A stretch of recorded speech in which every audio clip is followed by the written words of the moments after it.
ওয়ালাইকুম রহমতুল্লাহি ওয়া বারাকাতুহু। এটা হচ্ছে মক্কা থেকে 2 কিলোমিটার দূরে একটা পাহাড়। এই পাহাড়টা অন্তত 30 থেকে 40 কিলোমিটার উঁচুতে অবস্থিত। এই পাহাড়ে এখানকার সৌদি বাসিন্দা ছাড়াও অনেক বাসিন্দা, বিশেষ করে হাবশি দেশের, নাইজেরিয়া, আফ্রিকা এবং দেশের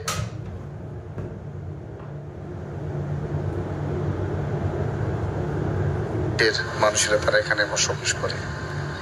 এখানে ভিডিওটা এই জন্যই করেছি, এই পাহাড়ে আমি এসেছিলাম কোনো একটা কারণে, কোনো একটা দরকারে, আসরের পরে।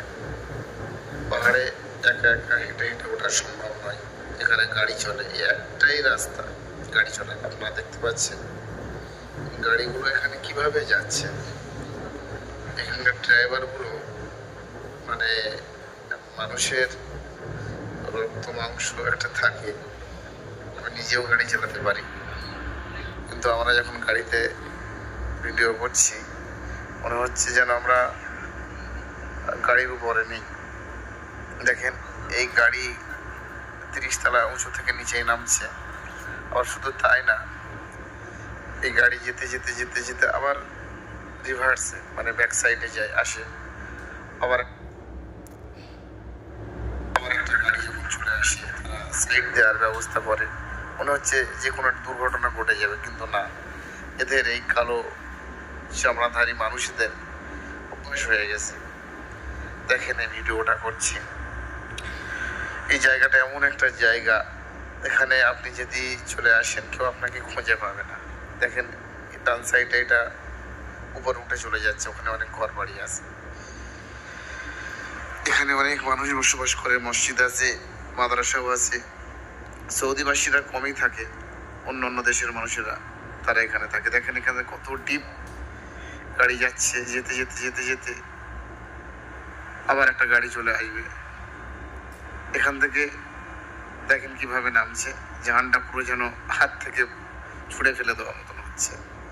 এত ডিপলি ভাবে যায়, আবার এখান থেকেই গাড়ি ওঠে। এই রাস্তার ধারে আবার গাড়ি পার্কিং করে রেখেছে, গাড়ি উঠতে নামতে আসতে সমস্যা। এরা এমন গাড়ি চালাতে চালাতে এত এদের অভ্যাস হয়ে গেছে, এদের কাছে এটা কোনো বিষয়ই না। যদিও আমি গাড়ি চালাতে পারি, কিন্তু আমরা এইভাবে গাড়ি চালানো আমরা দেখিনি। এত রিক্সে ভয় ডর কিছুই নেই। দেখেন, হ্যাঁ করে একসঙ্গে 3-4টে গাড়ি যাচ্ছে আসছে, কোনো ব্যাপারই না, কোনো বিষয়ই না।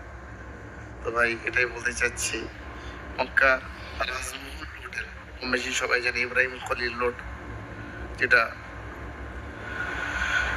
সব থেকে বড় কাবা শরীফে আসার রাস্তা, সেই রোডের উপরে রাজমহল হোটেল আছে, একদম মক্কা কবুতর চকের পাশেই। সেখান থেকে দুরিয়াল করে নেয়। আপনারা কোনোদিন যদি এই জায়গায় আসেন, আল্লাহ যদি নিয়ে আসে, অবশ্যই এই জায়গাটা অন্তত ঘুরে যাবেন। আপনাদের অনেক অভিজ্ঞতা, অনেক কিছুই এখানে আল্লাহ চাইতো সাক্ষাতে মিলবে। দুরিয়াল করে গাড়ি ভাড়া নেয়। এখানে এরকম বিভিন্ন প্রাইভেট ট্যাক্সি থেকে শুরু করে বিভিন্ন গাড়ি থাকে।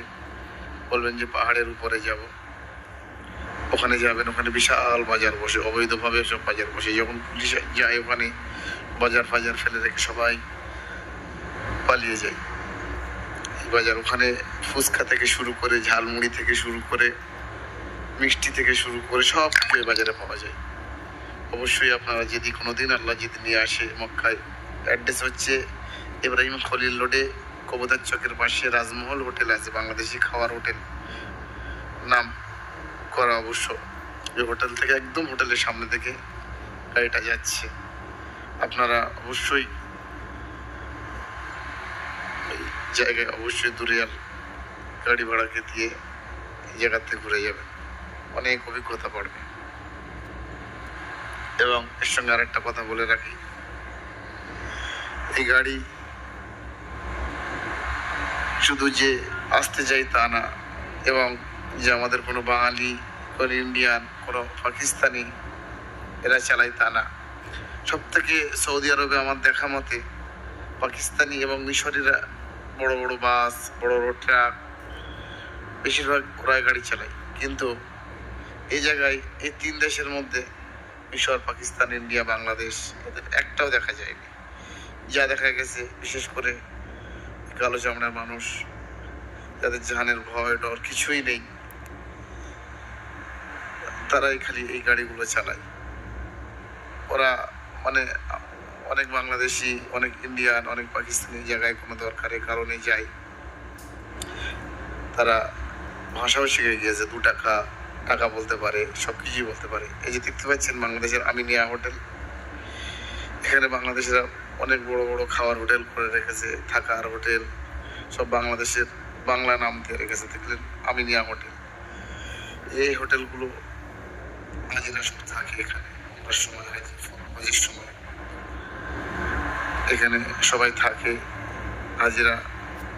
সব জায়গাগুলো মক্কা এরিয়ার ভিতরে, ওইটাও মক্কা এরিয়ার ভিতরে, মক্কা থেকে ঠিক রাজমহল থেকে 2 কিলোমিটার দূরে, রাজমহল থেকে 2 কিলোমিটার দূরে। এখানে আসবেন, এখানে অবশ্যই ঘুরে যাবেন, এই বাজার থেকে বাজার করে যাবেন। এটা গোপনীয় একটা